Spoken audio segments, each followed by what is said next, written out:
오늘 말씀의 제목은 편견을 넘어 만남으로라는 제목으로 함께 말씀을 나누고자 합니다. 어느덧 11월 마지막 주가 되었어요. 이제 한 해를 마무리하면서 또 이제 12월 달 첫 주부터는 이제 대림절이 이제 시작되죠, 교회력으로. 그래서 예수 그리스도의 오심을 기념하고 또 기대하는 그런 절기를 앞두고 어떤 말씀을 나눌까 하다가 이제 예수 그리스도에 대해서 좀 말씀을 좀 집중해서 나누면 좋겠다라는 생각을 하게 되었습니다. 그래서 다음 주에는 복음에 대해서 소개하는 그런 강의를 좀 듣고자 해요. 그 복음, 그 기쁜 소식이 왜 세상에 또 우리 자신에게 그것이 왜 기쁜 소식인지에 대해서 좀 더 집중해서 강의를 듣는 그런 시간을 가지면 좋을 것 같습니다. 강사는 이제 여러분 주보에 나온 대로 최재철 전도사님께서 해주시는데, 그분이 이제 대학교 1학년 때 예수님 영접했거든요. 기독교 가정에서 태어나신 게 아니라 이렇게 그래서 예수 그리스도를 처음 이렇게 만나는 사람에 대한 관심이 굉장히 많으신, 그래서 여러분들에게도 유익한 시간이 되지 않을까 생각합니다. 지난 리트릿 때 주일날 예배에서도 언급했듯이 예수 그리스도를 말씀해 주는 성경은 참 많죠. 우리 66권의 성경이 다 예수 그리스도를 사실 직접적으로 또 간접적으로 이렇게 조명해 주고 있는데, 특별히 예수 그리스도를 집중 보도하는 그러한 성경이 있다면 사복음서겠죠. 그죠? 그리고 그 사복음서 중에서 마태, 마가, 누가복음은 공간 복음이라고 해서 겹치는 내용들도 있고 또 역사적 예수에 대해서 많이 이렇게 언급하는 그런 말씀의 내용입니다. 반면에 이 요한복음은 특별히 예수 그리스도의 신성에 대해서, 예수 그리스도께서 왜 하나님의 아들인지에 대해서 말씀해 주는 그러한 책의 내용입니다. 그래서 하나님의 아들이신 예수님을 우리가 제대로 또 인격적으로 만나고자 한다면 이 요한복음을 잘 읽어보시면 좋을 것 같습니다. 신앙을 진지하게 또 고민하고 생각하는 사람들에게 우리는 이 요한복음을 바라보면서 들어가면서 이 만남에 주목해야 될 것입니다. 그렇다면 이 예수 그리스도와의 그 인격적인 만남이 어떻게 진행되고 또 이러한 만남을 가로막는 장애물이 무엇인지에 대해서 우리가 살펴보기를 원합니다. 보통 사람들과의 만남을 방해하는 그런 요소들이 여러 가지가 있지만 그 중에 가장 중요한 것 중에 하나가 있다면 그것은 바로 편견이 아닐까 싶습니다. 그래서 제가 편견의 사전적인 의미를 찾아보니까 이렇게 기록되어 있어요. 공정하지 못하고 한쪽으로 치우친 생각이다라고 정리되어 있습니다. 그래서 우리가 어떤 사람에 대해서 어떤 편견을 가지고 있으면 상대방과 진실한 관계를 맺기가 어렵게 됩니다. 근데 불가피하게도 우리는 살아가면서 편견이 쌓이죠. 우리가 여러 가지 어떤 경험들을 해나가면서 나름대로 갖게 되는 그러한 편견이 있습니다. 편견이 없는 사람은 없을 것입니다. 만약에 나는 그렇게 난 편견이 없는 것 같은데 라고 생각한다면 아직 자기 성찰이 잘 안 돼 있는 거예요. 우리는 누구나 다 편견이 있습니다. 편견을 가지고 살아갑니다. 문제는 이러한 편견이 진실한 만남을 가로막는 데 있다라는 것이죠. 일반적으로 사회적 문화적인 편견이 있습니다. 인종에 대해서, 또 지역에 대해서, 성에 대해서, 외모에 대해서 갖는 그러한 편견들이 있습니다. 그것이 광범위하게 있는 것이죠. 어떤 부분에 대해서 좋았던 경험이라면 그 대상에 대해서 우리는 호평을 하게 될 것입니다. 반대로 상처를 입었거나 어떤 부정적인 경험을 했다면 그 대상이나 그 대상과 관련된 어떤 집단 전체를 부정하는 그러한 경험들을 하게 됩니다. 그래서 이러한 편견이 좀 지나치다 보면은 단순히 편견 정도가 아니라 편견을 넘어서 그 사람을 이렇게 혐오하는 그러한 수준까지 이르게 되는 것들을 보게 됩니다. 이러한 편견은 사회적 문화적인 영역에서만 그치는 것이 아니라 지극히 개인적인 그러한 편견도 있죠. 여러분 요즘에 잘 많이 하시는 MBTI 같은 경우, 그죠? 난 이런 성향하고 잘 안 맞는 것 같아. 아니면 혈액형 같은 경우, 그런 경우에 대한 편견도 있죠. 저는 제가 20대 때 어떤 편견이 있었냐면 제가 O형들하고 잘 안 맞더라고요. 여기에 O형이 있을 줄 모르겠어요. 예. 네, 그러시군요. 예. 예. 그럴 줄 알았어요. 농담입니다. 제가 O형들을 이렇게 만나보니까 저하고처럼 안 맞더라고요. 그래서 나는 O형하고는 좀 안 맞는 것 같아. 그래서 배우자도 나는 O형은 안 맞는 것 같아라고 했는데 제 아내가 O형이더라고요. 그래서 살아보니까 너무 잘 맞습니다. 예, 그러니까 그게 편견인 거죠. 그러니까 몇몇의 어떤 케이스를 딱 경험하면서 그게 안 맞았을 때 그것을 그냥 뭐라 할까요? 일종의 어떠한 정확한 어떤 데이터라기보다도 어떤 직관을 가지고 그러한 어떠한 대상을 부정하거나 밀어내거나 또 회피하는 그러한 경향들이 있는 것들을 보게 되는 것이죠. 여러분은 어떤 편견이 있는지 모르겠어요. 아마 각자가 가지고 있는 그런 게 있을 것 같아요. 저는 결혼할 때도 제 장모님이 고향을 묻더라고요. 그래서 제가 전라도라고 그러니까 굉장히 싫어하더라고요. 예. 전라도에 대한 편견이 있으셨어요. 강원도 분이셨거든요. 근데 강원도 분들이 약간 별로 안 좋아. 저도 그때 제가 처음 알았어요. 강원도 분들이 또 이런 걸 싫어하시는구나. 예. 그런 어떤 경우들을 제가 이제 경험하게 됩니다. 여러분들도 아마 각자가 가지고 있는 편견이 있을 줄 압니다. 그리고 편견이 있으면 의심하게 되죠. 그리고 경계합니다, 사람을. 예. 그리고 만남을 회피하고 접점을 찾기가 어렵게 되는 것이죠. 그렇다면 우리가 가진 그러한 편견들을 어떻게 하면 그 편견에서 벗어날 수 있을까? 라는 것들을 좀 생각해 보게 되는데, 편견을 깨는 그런 경험들을 하게 되면 되는 거죠. 마치 제가 이제 제 아내를 만나면서 그런 것들 이제 깨뜨렸던 것처럼 그 반대 경험들의 축적, 그런 경험의 축적들을 하게 되면 우리는 일정적인 가지고 있었던 그런 어떤 고집스러운 그런 편견에 대해서 조금씩 벗어나게 되는 것을 보게 됩니다. 그러나 사실 우리가 스스로 편견에서 벗어나는 것은 쉽지가 않는 것 같아요. 예. 누군가의 도움, 그죠? 그런 것들이 이렇게 이어질 때 편견에서 벗어나는 것들을 보게 됩니다. 오늘 본문 말씀 속에서 나다나엘이라는 사람이 등장합니다. 이 나다나엘은 이름의 뜻이 하나님의 선물이라는 그러한 뜻입니다. 굉장히 좋은 이름을 가지고 있죠. 이 사람도 편견을 가지고 있었어요. 어떤 편견이냐면 빌립이라는 친구가 나다나엘에게 와가지고 모세가 율법에 기록하였고 여러 선지자가 얘기하고 예견했던 그 사람이 우리 앞에 나타났다 라고 소개하는데, 그 사람이 어떤 사람이냐면 나사렛 예수다, 나사렛 출신 예수다라는 얘기를 합니다. 그랬더니 이 나다나엘이 어떻게 얘기하냐면, 오늘 말씀 보니까 나사렛에서 무슨 선한 것이 날 수 있느냐 이렇게 얘기합니다. 이게 메시지 성경에는 어떻게 나와 있냐면 나사렛이라고요? 설마 농담이시죠? 이렇게 나와 있어요. 그러니까 나사렛에 대한 비하. 근데 나중에 이제 요한복음 21장에 보면은 이 나다나엘의 고향이 어디냐면 가나 사람이거든요. 여러분 이스라엘 지도 보면 가나와 나사렛이 좀 붙어 있어요.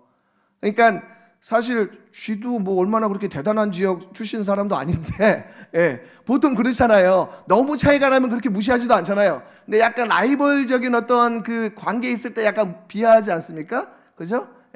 그러니까 이 나다나엘도 나사렛?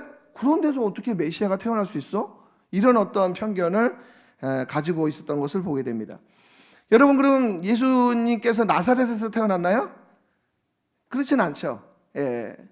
예수님께서는 이 헤롯 왕을 피해서 애굽으로 갔다가 이스라엘로 돌아올 때 어디로 돌아왔냐면 갈릴리 지방 나사렛으로 돌아왔거든요. 그래서 이제 이 예수님께서 이 나사렛 예수라는 그런 별명을 얻게 됐는데, 실제로 이 나사렛은 구약 성경에도 그리고 유대 문헌에도 잘 등장하지 않는 그런 어떤 약간 벽촌에 해당하는 그러한 후미지고 작은 마을이 바로 나사렛이었던 것을 보게 됩니다.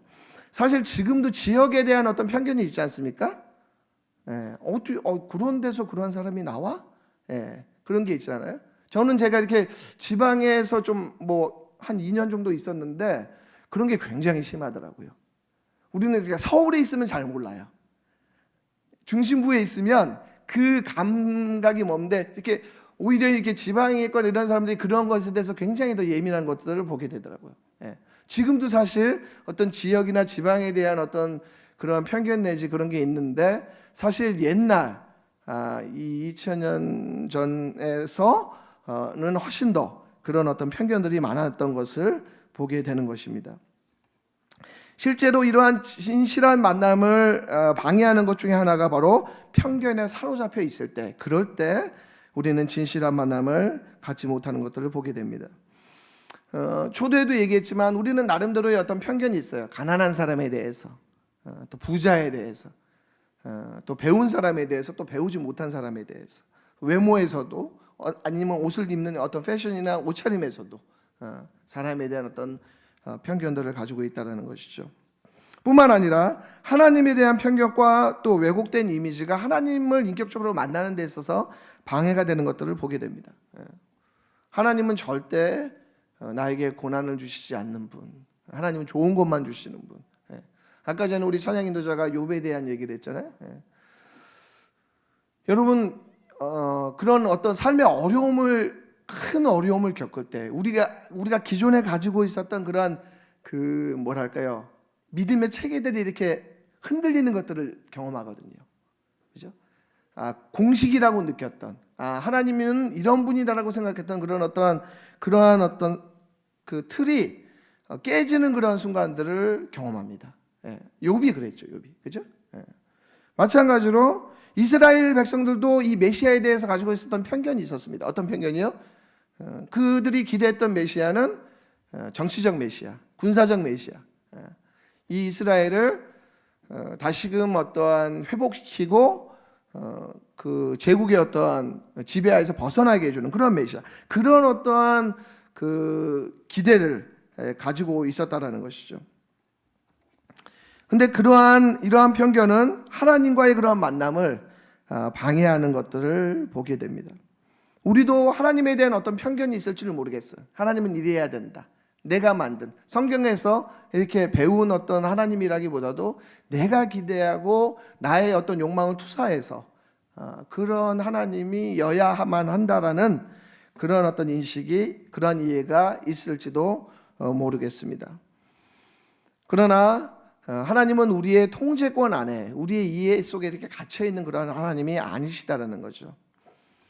이러한 편견을 깰 수 있도록 도와주는 그러한 사람들이 있습니다. 그게 오늘 본문 말씀에 보면 그 사람이 누구냐면 바로 빌립이에요. 빌립. 나사렛에서 무슨 선한 것이 날 수 있겠느냐라는 어떠한 그 나다나엘의 편견에 대해서 빌립이 어떻게 말씀합니까? 와 보라, 이렇게 얘기하는 거죠. 와 보라. 와 보라고 얘기합니다. 와 보라. 우리가 어떤 편견을 깨기 위해서는 그 편견에 대해서 다르게 해석하고 다르게 말해주는, 다르게 판단해주는 그러한 사람들이 필요합니다. 그죠? 그게 여러분 주위에 있는 관계의 사람들이 있고 공동체가 될 수 있는 거죠. 그래서 그러한 어떠한 사람들의 그 권면과 조언을 들어가면서 나다나엘은 그래도 열린 마음이, 겸손한 마음으로 와서 봤어요. 그랬더니 예수님께서 이 나다나엘을 보고 어떻게 얘기합니까? 오늘 말씀 보니까 속속들이 47절 말씀 해볼까요? 47절 말씀 한번 띄워주실래요? 47절 말씀 같이 한번 읽어보도록 하겠습니다. 읽겠습니다. 시작. 예수께서 나다나엘이 자기에게 오는 것을 보시고 그를 가리켜 이르시되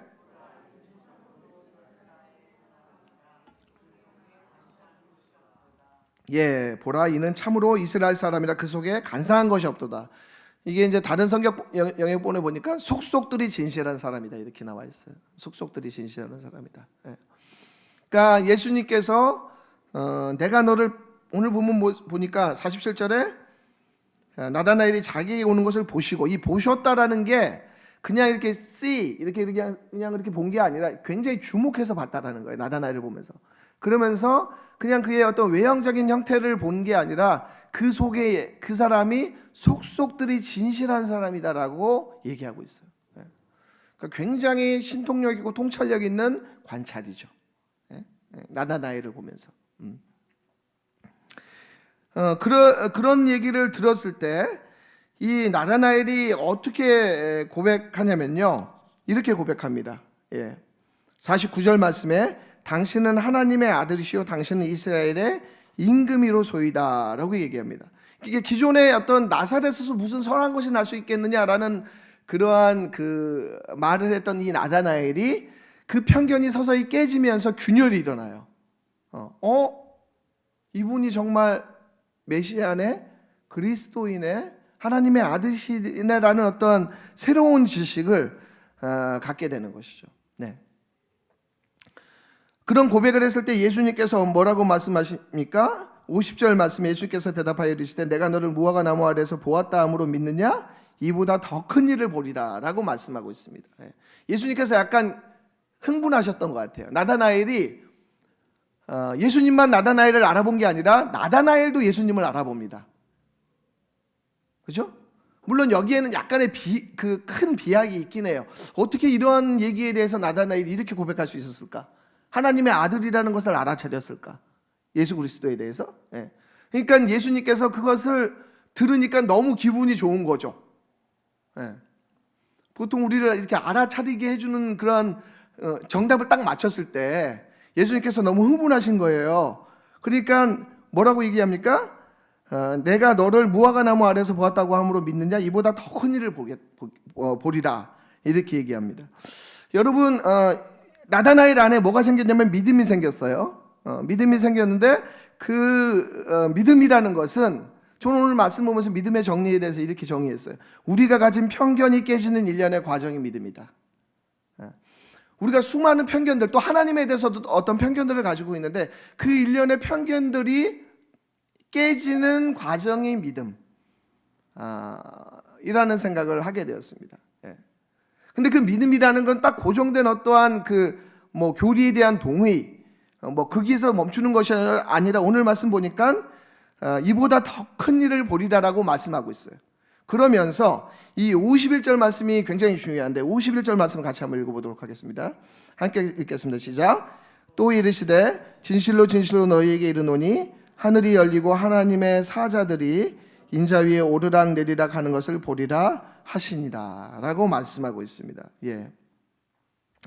여러분, 편견이 깨질 때 우리는 더 큰 일을 보게 된다라는 것이죠. 여러분, 특별히 요한복음에는 본다라는 표현이 굉장히 많이 등장합니다. 여러분, 오늘 말씀에 참 많이 등장하는 표현이 본다라는 거 아시겠어요? 느끼셨어요 혹시? 몰라요? 정말 많습니다. 그죠? 여러분, 50절과 51절에도 본다라는 표현이 계속 나오죠? 빌립도 와서 보라 그러죠?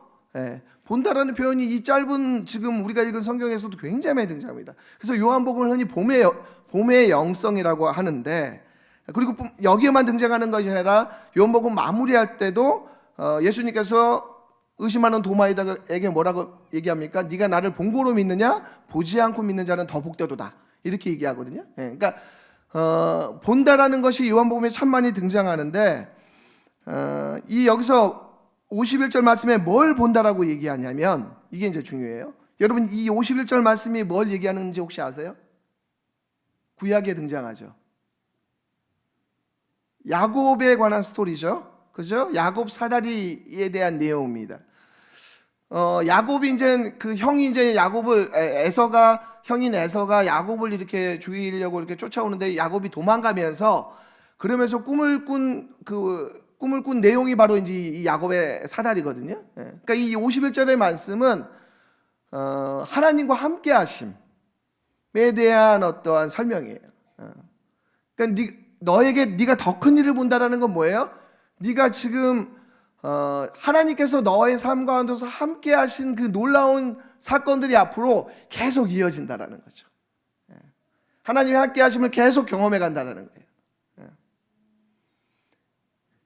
그러니까 우리가 여러분 하나님을 믿고 또 편견이 서서히 깨지기 시작하면서 하나님의 함께 하심의 그러한 역사들을 경험해 갈 수 있다는 것입니다. 그것이 더 큰 일이에요. 오늘 본문 참 아이러니한 것은 뭐냐면 나다나엘에 대해서 예수님께서 어떻게 칭찬하냐면 속속들이 간사한 것이 없다. 속속들이 너무 진실한 사람이다. 근데 야곱은 어떤 사람이었어요? 야곱은 술수와 음모에 능한 사람이잖아요. 너무 대비되는 이 두 사람을 뭐랄까요, 표현하는 게 너무 아이러니한데, 아무튼 그럼에도 불구하고 이 두 사람을 대비하면서 하나님의 그 함께하심, 그리고 이 야곱의 이 사다리가 있었던 장소는 어디입니까? 어디죠? 베델이죠. 베델은 초기 이스라엘에서 이스라엘 백성들이 예배를 드렸던 중요한 성소 중에 하나가 베델입니다. 그러니까 그 성소가 갖는 의미가 어떤 의미죠? 하나님과 함께, 하나님의 임재가 있는, 하나님이 함께 하시는 그 장소가 바로 베델이잖아요. 그렇죠? 그러니까 결국은 이 51절의 말씀은 정말 하나님께서 이제 너의 삶 가운데서 함께 하신다라는 그것을, 그 큰 일을 네가 더 크게 이제 경험해 갈 것이다 라고 하시는 하나님의 예수 그리스도의 약속임을 우리는 알 수가 있습니다. 저는 이 말씀을 제가 이제 보면서 제가 이제 예수님을 제가 고등학교 때 영접한 이후로, 그리고 이제 그 예수님을 인격적으로 만나고 또 그 만남 이후에 계속해서 어떠한 예수님을 그 경험했던 그런 스토리들이 막 있어요. 근데 그런 것들을 보면서 하나님의 함께하심이 이어진다라는 게 어떤 의미인지 그런 것들을 깨닫게 되더라고요. 뭐 군대에서 결혼할 때, 또 자녀들을 키우면서, 또 사역을 해나가면서 하나님의 어떠한 그 동행과 인도하심에 대한 그 풍성함이라 그럴까요? 그런 것들을 계속해서 경험하게 되는 것들을 우리가 깨닫게 됩니다. 우리가 이 말씀을 우리가 바라보면서 여러분의 삶 가운데서도 아마 모르겠어요. 이번 한 주간 아니면 올해 한 해 아니면 그 이전에 또 여러분의 삶 속에서 하나님의 함께 하심의 그 스토리들이, 그 추억들이 어떤 것들이 있는지 모르겠어요. 아마 분명히 그런 것들이 있을 것이고, 또 그것에 대한 어떤 하나님의 함께 하심에 대한 약속의 말씀이 바로 이 51절의 말씀이라는 것이죠. 그래서 여러분들이 이 말씀을 기억하면서 그것을 또 기대하면서 기도하는 시간을 우리가 이 시간에 함께 좀 같이 가지면 좋을 것 같습니다. 여러분 삶 가운데서 함께 하셨던 그 하나님을 다시 함께 하신 그 일들을 기억해 가면서 함께 이 시간 찬양 같이 불렀으면 좋겠는데요.